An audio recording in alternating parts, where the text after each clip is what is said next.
I know Silent Cypher has played a lot of Command and Conquer and a lot of RTS game. I'm thinking of this, and in a way, it relates to an RTS, but it would be kind of like you're playing as a character inside, but you also can give command. Do you do you think this kind of gives it an RTS feel? And also going off the Senua, do you think RTS have to kind of evolve and maybe like I don't know, like do you think if this is done well, like this is a way that RTS can maybe evolve and maybe like change the camera style, or you do not want that at all to happen? Like, what's your take on that? I think I think I get where you're going with it, and I think my thing is the benefit of RTSs, and I'm sure our friend Pong Soul will agree with us on this one as well, is like it's a different world when you're playing something like a Shogun Total War or any of the Total War games or Command and Conquer, or StarCraft, stuff like that, where you're the commander up here, you're playing puppet, right? So you're controlling all the people down here and you're doing all those different things, and it's a different dynamic, right? Because when you're up there, you're controlling everything on a very large scale in small portions.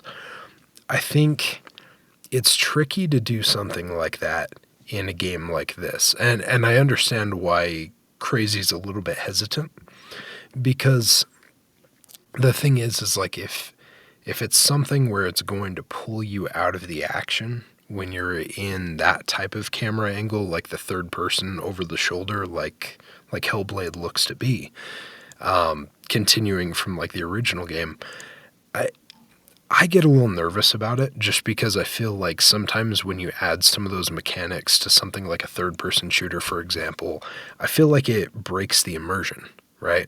Yeah. Because like all of a sudden you're getting pulled away from like where you're at over here to focus on these other things.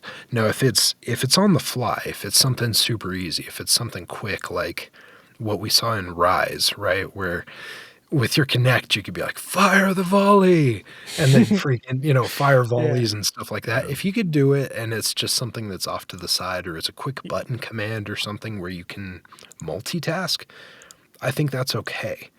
But I think any opportunity that you get that pulls you out of the action just breaks that immersion, and I don't know if that's really something I would want. Yeah, I'm wondering, Silent, real quick, because as you were talking, I was kind of like reliving that gameplay trailer in my head.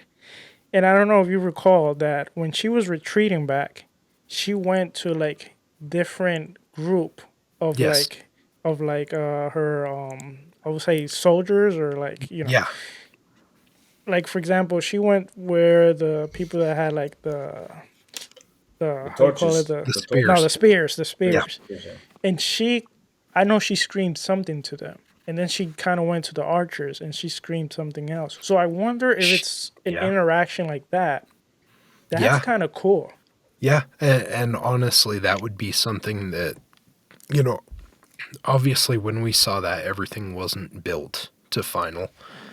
So who knows how it actually plays out.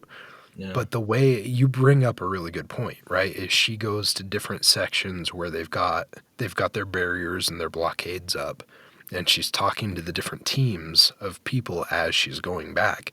So potentially there's maybe a button combination type thing or a scenario where you're kind of living out that command and you're setting up like, okay, I want you to stay here.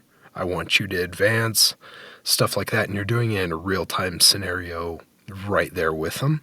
Now, something like that would be really cool.